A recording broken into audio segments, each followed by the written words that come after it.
هجمة هلالية سريعة، استلام من فلومو، مرور من الحارس، هذه جول هذه جول هذه جول.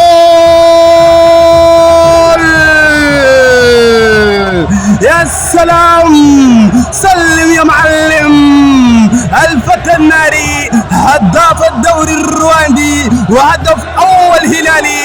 يا سلام يا فلومو، حذاري حذاري يا ماما افريكا من هذا الغيسر، حذاري يا الصنداوس من هذا الرمح الملتهب فلومو. يا سلام يا معلم، كيف لا وهو يواصل تسجيل الاهداف في الدوري الرواندي. والهلال موعود بمهاجم شرس سوف يذكرنا سادومبا، جادوين، كاليتشي. يا سلام، تعود لحارس مرمى فريق جوكوم بالرواندي ولكن مقطوعة سريعة هلالية لمين؟ تراوري، أدامو،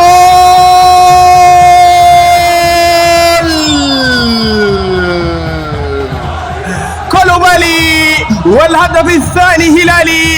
يا سلام يا كولوبالي، يواصل الإبداع الهلالي هنا في الدوري الرواندي. الهلال يبدع والهلال يقترب من الصدارة في الدوري الرواندي، كيف لا وهو تتوج في العام الماضي بالدوري الشرفي الموريتاني وتوج أيضا بالدوري السوداني. هذا الزعيم أو هذا الموج الأزرق، يا هلال كيف لا وأنت تستقبل العام الجديد 2026 بأحلى هدفين. الأول كان من فلومو والثاني من المال النادي. مازن فضل، استلام يا ولد، انطلاقة، المرور، يمشي مازن، يعدي مازن يا ولد من الثاني، مازن يلعب لفلومو، لا لا لا لا لا لا لا، هذا كثير يا مثير.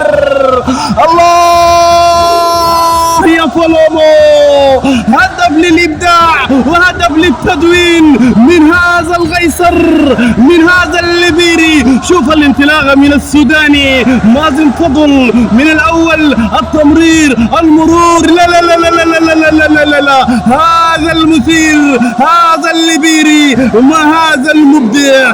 تصدقوا إنه ب 18 عاما بيلعب 9 مباريات في الدوري الرواندي وب9 أهداف، ما هذا الرقم القياسي. منك يا الليبيري، من هذا المهاجم الذي سوف يدمر الجميع، الذي سوف